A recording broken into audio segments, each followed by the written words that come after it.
Welcome to Hello Plant City. I'm Arlie Smoot. And I'm Adrian Smood. Our aim is to create a stronger plant city by learning more about our neighbors in town. We'll talk with people, we'll hear stories, and we'll share ideas from all corners of the community. Can we use your real name in case? Yeah, my name is Enrique Ibarra. And I'll chit chat a little bit about immigration. Give us a little backstory. When did you come to America and how? Just admit it. You snuck in the country. You came into our country, uninvited. When I was 3 years old, I concocted this plan. I was like 2.5. I remember vividly just crossing the river, like as one of those like traumatic memories. But yeah, I was 2 years old. Me and my mom / grandma made the trip over here, just two of us, and it would have been like 88, 87, something like that. And yeah, that's But there was a what do they call it?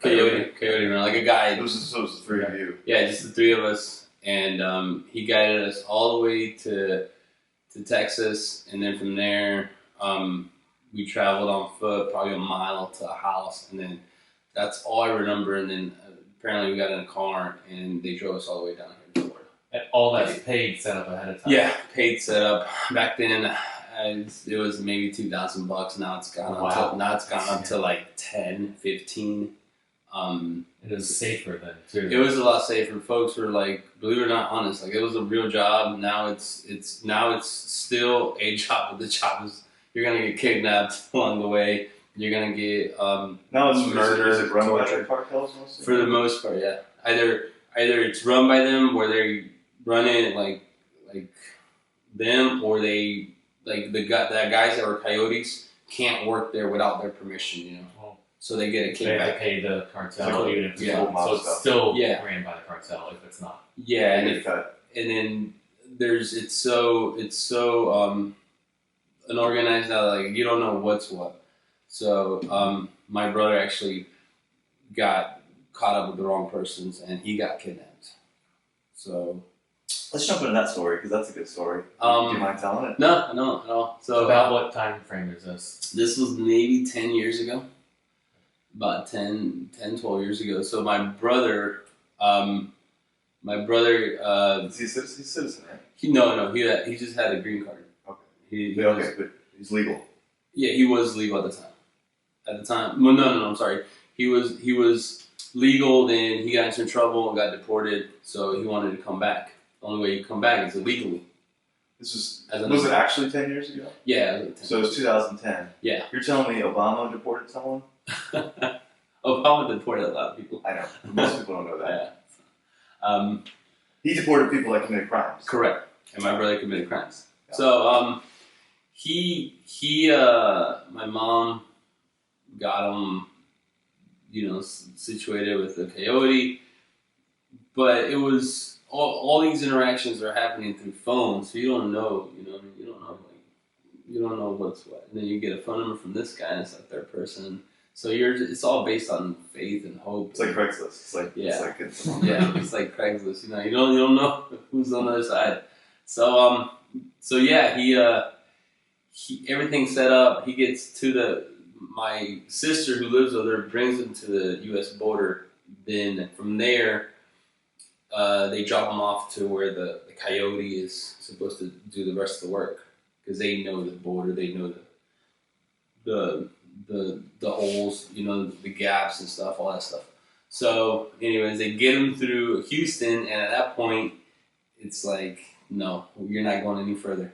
They take him to a safe house in Houston, which looks like a subdivision like this, And then at that point, the phone calls begin. Hey, we have your son. We're gonna kill him. Bring this much. Luckily, my mom, she's not well off, but she had the money. Mm-hmm. But those people, they don't play because my brother said that he would see it where people would leave and they would say, hey, your family doesn't have the money. Come with us. And they would never come back. So you can. So there was multiple people in this house. Yeah, This house was It was a like, holding place. yeah. Why did they bring them to the U.S. and then ask for the ransom instead of just doing it? I honestly don't know that part. I mean, I guess it makes sense if you do have the money, you can just like let them loose. It's easier to get it. Probably. Yeah, it's easier to get it. Well, how'd y'all get them?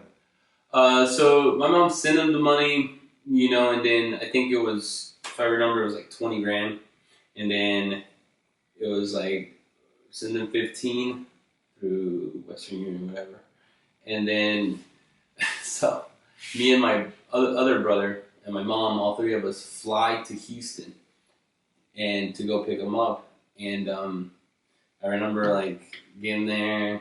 In the bus station and just phone calls like, hey, all right, we'll be there at this time. So we waited about an hour and a half. We got there. Then we had a phone call. We're here. This SUV pulls up. Me and my brother, my mom stays in the bus station, and we have like $5 grand with us, and that was the rest of the money. We go, and the guys, just two regular looking guys, or two little guys in the front. And then we Mexican or Mexican, like white American? Mexican. And then we get in the back, and my brother's in the center, in the middle, and he just looks beat up and kind of like he hasn't ate for a while. How long did they have? Had him for about a month, month and a half, yeah. And Why did they have them that long? Because it took you guys that long to get the money? that Or was to organize it all? to organize it really. Was the slow part on you or on them? It was just both. No, not on us. We were just ready, like So they weren't even in a hurry for the money. No, they weren't even in a hurry. Yeah, it was just like They didn't have cash flow problems for They had enough people. yeah, they had enough people. So we get in the car. Here. My brother's in the middle. My other brother gives him the money, and then the guy kind of opens the envelope, every number, looks at it, and he's like, "Get out." And at that point, all three of us get out. I remember vividly, like taking like 10 steps and looking back and saying to my two other brothers, at that point, I'm like, man, I was like maybe 20. I was young. I'm sorry, it was like 15 years ago. I don't remember the timeline, but I was young. I remember I was young and just stupid as hell. And saying like, we could have easily like took them. Why didn't we? Yeah. Like, why did we give them the money? Like any 20-year-old would say. And then my brother, who was there for a month, said, he's like, you did not want to do that. Like, you don't want to do that. These guys had, and I do remember looking. They had, one of them had a gun right here, and then they had like a shotgun mounted on there. Okay. Yeah, no, the SUV, they had like a shotgun mounted on there. Kind of like, Yeah. they rigged something where they mounted shotgun. Like these guys were they were like professionals, yeah. So it was And this was all in public, though. They just had the gun on them and open it up. Yeah. They had there was people around. It wasn't just some down some back alley. Yeah, it was just like right there. So Well, it's I'm going to guess the guns aren't legal, but it's Texas, so you could, I think, have open. yeah, I think they got open. Who knows? But yeah, these guys were professionals, not messing around. My brother's like, yeah, we wouldn't have not left their life. Like these people were people you don't mess with. Mm-hmm. So when we talk about immigration, sometimes people because it's so politicized, right? We can agree. I think people think that people like me that obviously want to find a solution think that other people think that we want open borders and stuff like that. And it sounds shocking for me, but I 100% want border security, which is crazy, I know. But I don't think that's people, crazy. That's but the way it gets politicized is Yeah. it's like the left wants open borders and wants to. I don't know anyone that wants an open border.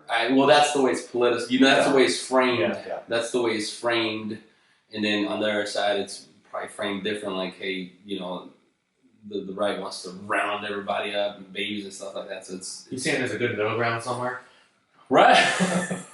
it's and I think it's in honestly, like I don't know if we want to take this to the political route, but like it gets so politicized, and I think it's in everyone's best interest sometimes not to find a solution, unfortunately, because it's a good polarizing topic to separate everybody. Unfortunately, I'm not.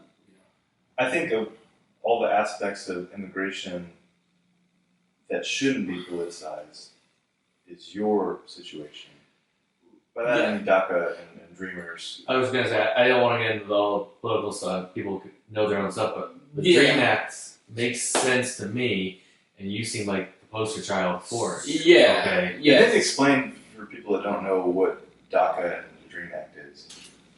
So DACA is an executive order that Obama instituted in 2012 for minors that came into this country through no fault of their own under the age of 15, I believe. Oh, it's not even 18. It's not even 18. Wow. Under the age of 15. And if you can prove it and No criminal record. no criminal record, no felonies ever committed, and if you can, and the sometimes the reason I want people to be informed is how stringent it is. It's not because I know sometimes, again, not to get on the political side of it or whatever. Political, we can talk whatever you want. I think a lot of folks are not aware from the other side. Obviously I'm left leaning or whatever, however you want to call it, but like from their side aren't informed. They just hear people, and sometimes it's such bad misinformation. It's not To fair. sum it up, you have to actually be benefiting society Yeah, correct. and not taking away. Have a But why job. would a Mexican come to America if it's not to rape people? I thought they only came to rape people. That's what I heard. Yeah, so you have to prove that you're here. So I had to dig up old vaccination records. Luckily, for some weird reason, my mom didn't throw them away. I had to go to all my elementary schools and get all my classes printed up and say I was there. I had to get like 3 or 4 different letters from people saying I was a good. I could vouch for Century Creek. Give Mr. Galloway write your letter? Or? Yeah, I actually I went to the YMCA, and I don't know if you remember the old director who was bald, Scott. He was there. Oh, yeah. He wrote me a letter. Okay. He wrote me a letter. A couple other folks wrote me letters, and yeah, they were just everyone was super shocked at first. I'm like, what? But yeah, they were like, yeah, definitely. So you have to get a few letters, and you have to prove all that. Obviously, they do the biometrics, background check. That's why we went over there to check your background, make sure you're not haven't committed any felonies, make sure your taxes are up to date, make sure you pay your taxes. So illegals do pay taxes. Sounds like you're in a better status than a lot of just regular Americans. Yeah. You're paying your taxes. You're not getting criminal offenses. Yeah. So illegals actually they get paid by check, and FICA and all that comes out of their checks. The only thing is that they don't collect. They don't file their taxes, and most of the time these folks make so little money that they would get money back. So that But government. they don't get that refund. I think in 2009 or something like that, like the government kept like this was in the billions, like $8 billion unclaimed tax dollars. It's pretty nice of you guys to help our government out. But apparently we pay Financially. taxes, and that's a big one. I'm always like, it's just such bad information. It's just like so a little bit. So the dream. So me, the way I qualify for the Dream Act, the way it's designed to work, the way it's Obama intended it to work is once people know about it, usually people are like, oh, that makes sense. And I think that's the problem. A lot of people don't know. So I was brought to this country when I was 3 years old. 2.5. I mean, I didn't plan it. I didn't plan to come over here. Why didn't you get your papers though? Why So didn't you choose to get your papers? yeah, so that's actually a good question.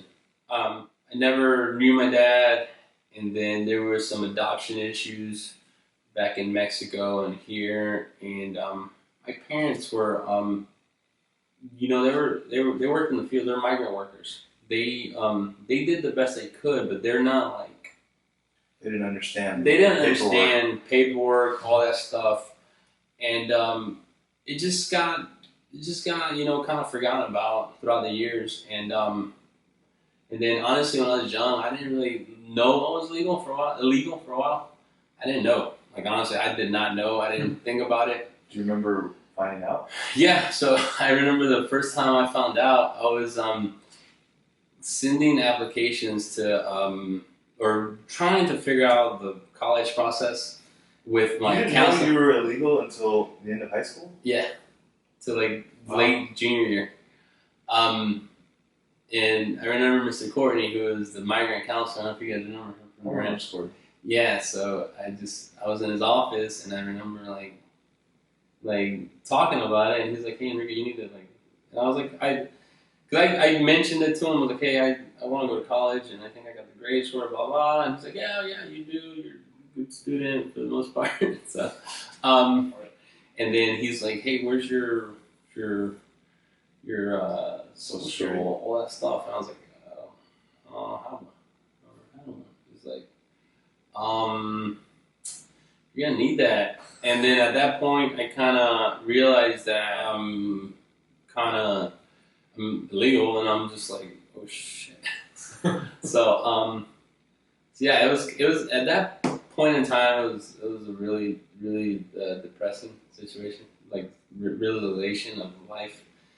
And so. So do you think that, thinking back now, it was better that they didn't tell you because you didn't have that thought or depressing side through all of high school? You just were normal, I'll say? Or would you think that it would have been better to know this whole time? No, yes and no. I mean, I see, but honestly, like, the thing that changed everything, like, that changed everyone's lives is 9/11. So if I would have known it beforehand, even as a kid, I might have had the thought process of like, hey, I might need this. I don't know. Who knows? Well, Hindsight's 20/20, but yeah. Wasn't there a period maybe before you were 18 or something where you could have gotten citizenship, had the right paperwork and done? Yeah. Okay. So yeah, and then after 9/11, I was, I realized this like 2004. At that point, I was like 18. Once you're 18, it's in this country, no matter what situation you're in, no matter if you're brought here legal, it doesn't matter. Once you're 18, everything's pretty much off the table. What's your status now? DACA recipient. So you're legal. I am legal. I have legal status. I'm not legal. It's legal status. It's very important that there's a difference. Fine distinction. Well, sounds like. What is the difference? So if you got pulled over for speeding or running a stop sign, Normal. I So you're shouldn't okay. be. You have a Normal. valid driver's license. Valid driver's license. Valid. It's called a work visa, work permit. Is this based on that executive order that Obama did? In 2012, yeah. And that's before still in place? Like that didn't get reversed? Or No, it's still in place right now. I think Trump is trying. He's tried a few times. He recently tried, but it's still in place. But if it's just an executive order, shouldn't you be able to change it if you actually wanted to? Ideally, I guess. I'm not. Yeah. I remember Obama did that because Congress wasn't doing anything, right? Yeah, but it's easier to put things in effect than to take away. Okay. Than to take away things. If you take away things like that, it's always you have to really like. It's very hard, from what I understand. Your employer knows that your status? Yeah. before you had this status and you were just here illegally, could you let people know, like, just the feeling of being at a red light in the middle of the day, doing nothing wrong, and a police officer pulls up behind you? Like, the feeling I don't get. Status. Yeah, once you're aware of it, it never goes away, obviously. It's terrifying, man. 'Cause I'd be at a red light, and it's like I would always drive, and if I saw a cop behind me, no matter what, I would go into whatever. I always, like You a house, evade the police. always. But your vehicle, was it in your name or someone else's name? Someone else. So they couldn't read the tag. But it was still, they had no way ready to know that you should not be here. Yeah. And you still that feeling. And that's why you had those Ron Paul stickers and Yeah. all those conservative stickers. Yeah, I actually did. Yeah, that was intentional. I had like a bunch of like Ron Paul, like Republican stickers in the back of my car, so I wouldn't get pulled over. But yeah, I always thought, like, I mean, you know, if I get in trouble and deported, I mean, I was like, what am I gonna do? You know, like, and it's Do not you have like, family in Mexico? yeah, I have family, but it's so fast, and they just drop you off wherever. They don't. It's not like, hey, take me to this address. No, they drop you off in the border, like right there on the other side, and that's it. Like here, boom. And I'm sure it's Figure it really out. safe, and there's not cartels that take advantage of. And they're looking for that. That's Yeah. what they're looking for. Like their cartels are looking for people like that you Because know. they have connections back in the U.S. Yeah, exactly. And they're vulnerable. Yeah, Vulnerable. So if you don't have, like, at the time, I heard stories where it's like you get taken to the detention center and you're in Mexico like in 10 hours. Oh wow. Like there's no time for your family to get a lawyer or anything. Nothing. And people say government isn't efficient. It's very efficient. So Okay, what about the immigration office? Since you've gone there and you have your paperwork, what does that office feel like? Or I've been there with you once. yeah, I'm telling you, you've been there with me. I'll give my feeling from it of legally being there and having no issues being white, and it was the terrible feeling just in the air. You went to the back and I had no idea if I was going to see you again. I know you were there for the right reason to get your paperwork done, but it is still a scary room, and the silence and the tension from everyone, the employees and the people waiting there, was scary. Yeah, I mean, everyone just kind of goes there hat in hand, just kind of hoping for the best. I don't. It's really the first time I went. I remember. I think it was with you. That's the first time I ever went. It was nerve wracking. Like honestly, I don't know if I was gonna enter a room and there's gonna be like kind of like the cartoons they take you in a room and it's like a van and it just pulls away. So, How old were you? 20? I was like 23, 24 or something like that. So, but yeah, it was just nerve wracking. And you've been there since, so it's gotten Yeah, so More I trusting? got to renew my thing every 2 years. So it's no, I mean I'm still nervous every time I go. I'm nervous, and you know, I know it's always just there.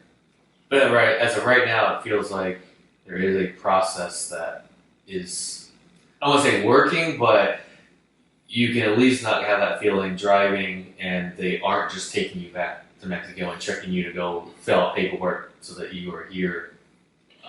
Your status is. Is there anything in this topic that we haven't talked about that you wish we would have asked you? And I don't know. I can only tell you what I lived through and like what I see, and I think it's important that if a podcast like this that's about Plant City, that you guys know your subculture neighbors, and because Plant City is like a hub.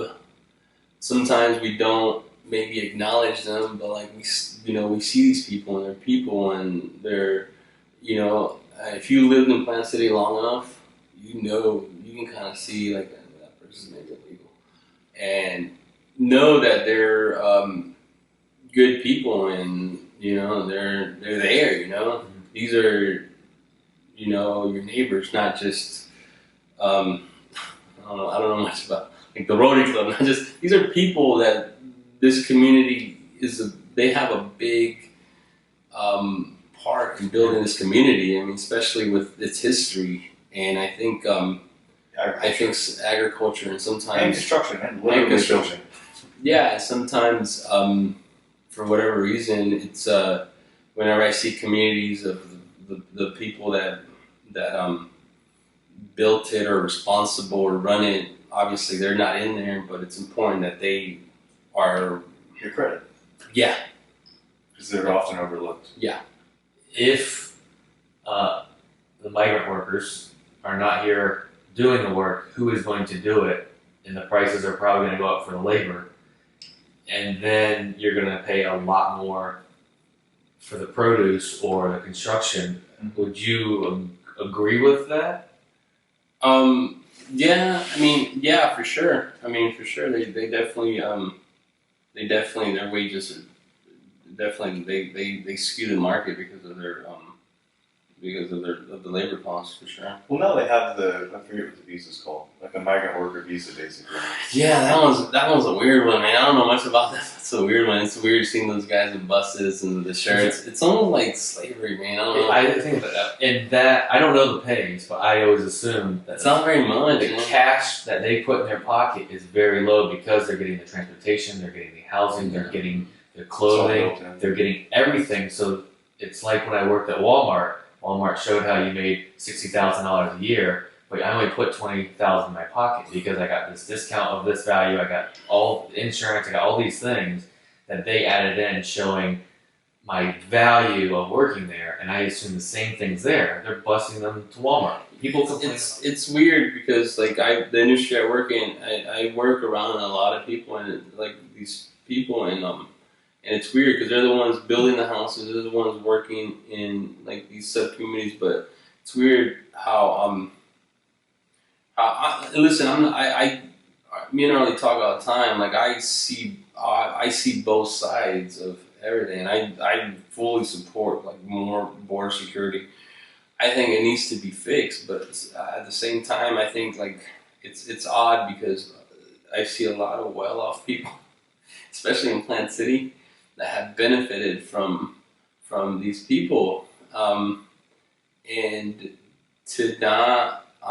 Do you think they recognize that they benefited from them? It's so I don't know. I don't know. They're so passionate about not wanting them here, but they've benefited so much. Like I know folks that started their companies, whether it be farming companies, construction companies, and they exploit the system. I mean, that's a whole nother topic. The system should be fixed, and somehow just find common ground. But especially if you benefit from it, you should be more. Well, from what you were saying, pretty much everyone benefits if they realize it or not. Yeah. So maybe open your mind to, do I benefit? And just think of all the ways. But there are costs. Yeah, Like there's costs. Like whether it's like people going in the emergency room without insurance, like me. Well, they go now anyways. If you fix it, then it just keeps. It would be a way to at least track them and build them for it, and actually because it happens now by law. If you go to any public ER, they have to accept you and they have to treat you. That's America's doing good by that. They don't let people die. So that's happening now. At least if you. But then people with insurance are subsidizing those people. Yeah. So yeah. I mean, you know where I stand on this, but my point is like there's always going to be some costs. And there's some government regulation costs on the housing that we were talking about. I've been inside of some of the housing where they're inspected every month, but to make sure it's all up to standards for the migrant workers who live there and how many people are actually living there. There's a lot of government agency coming out and checking that. I'm not sure who's paying for that. I'm sure our tax dollars are, and we're essentially subsidizing those farms. This is what I assume happens for those regulations to be I'm implemented. not sure because I'm not sure the farmer has to pay because they do have to register and do a lot. They do have to pay for some of the inspections, like the fire department inspection. That You makes do have to sense. pay for that. So I don't know who, Yeah. but it still is a job that's necessary if this was fixed.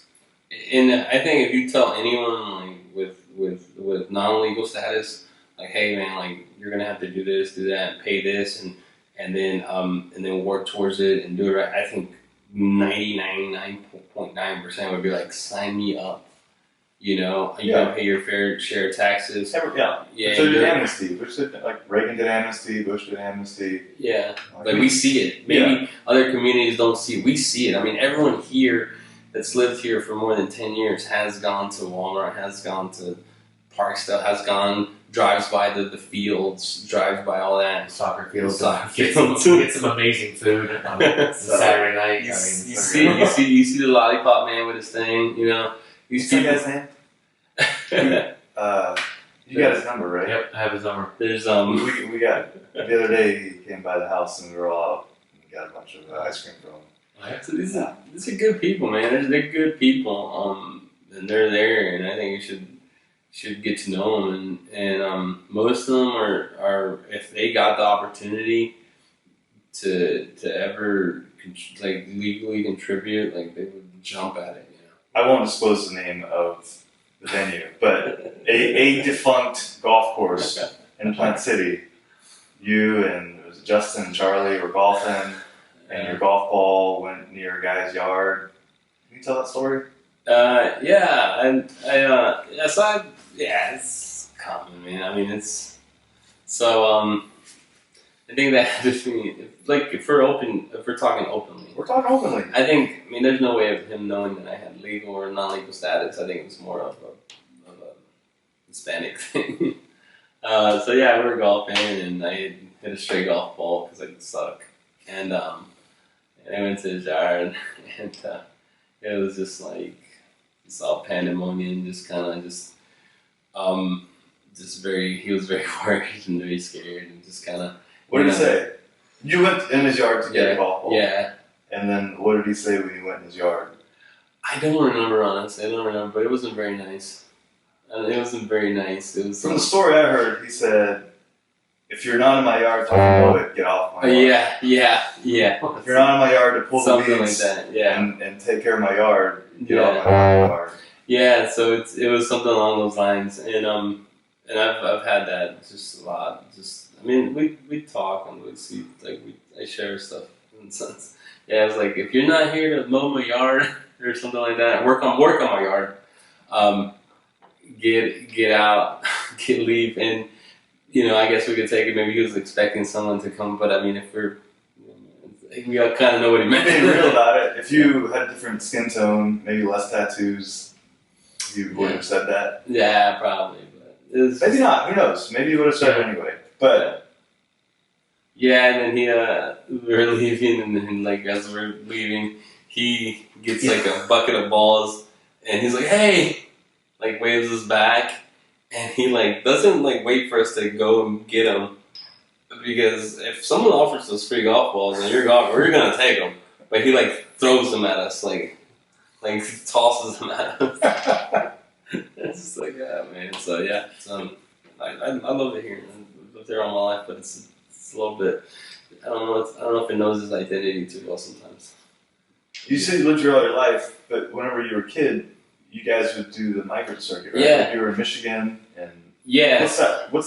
Tell people about that circuit. So you're here during strawberry season, which is late August through like early March. So when Strawberry Festival comes, they usually burn up the fields and you have no more work.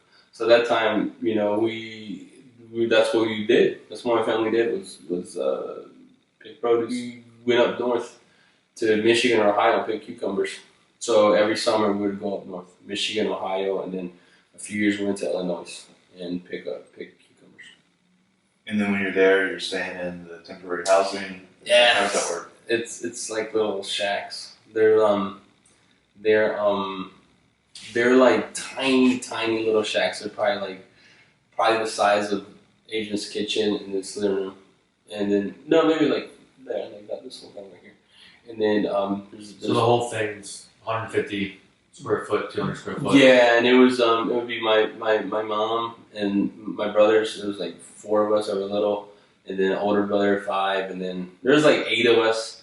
And then I remember we'd all sleep. We all had. That's a big apartment in New York. Yeah, I was gonna say.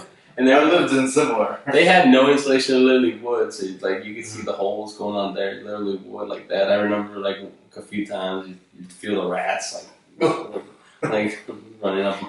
So.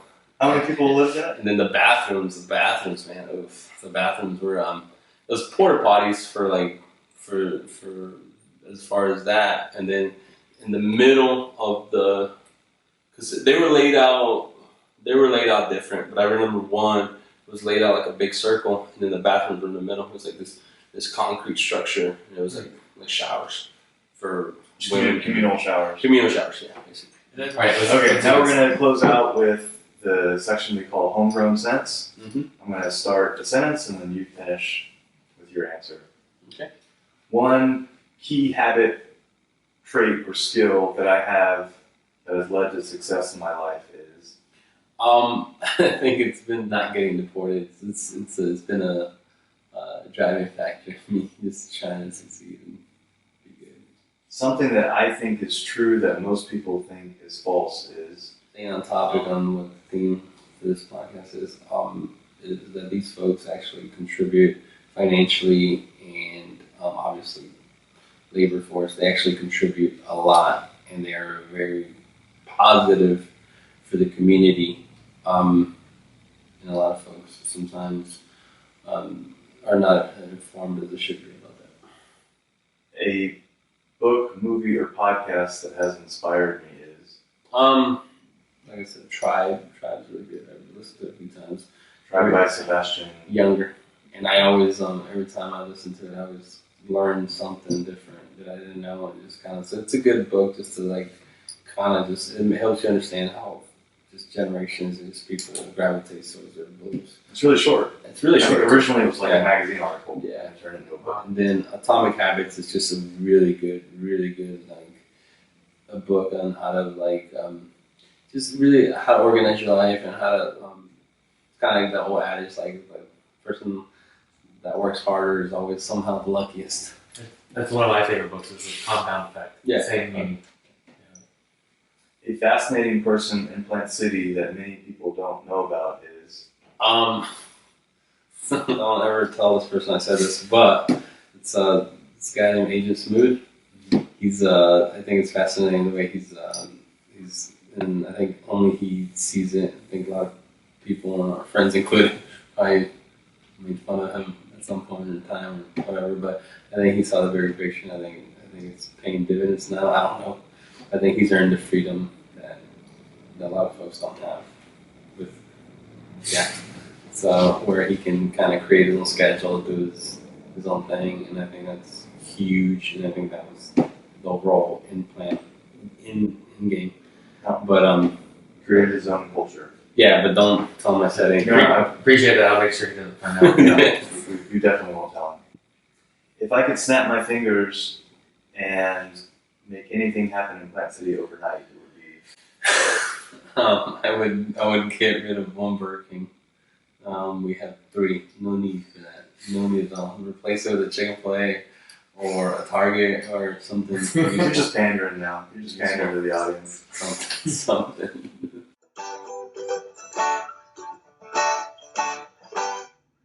Thanks for listening. If you enjoy the podcast, share it with friends. If you have feedback, let us know. We're on Facebook at Hello Plant City. Email us, helloplantcity@gmail.com. The music is by the talented local duo, The Birthday Saps. Thanks for listening and have a great week.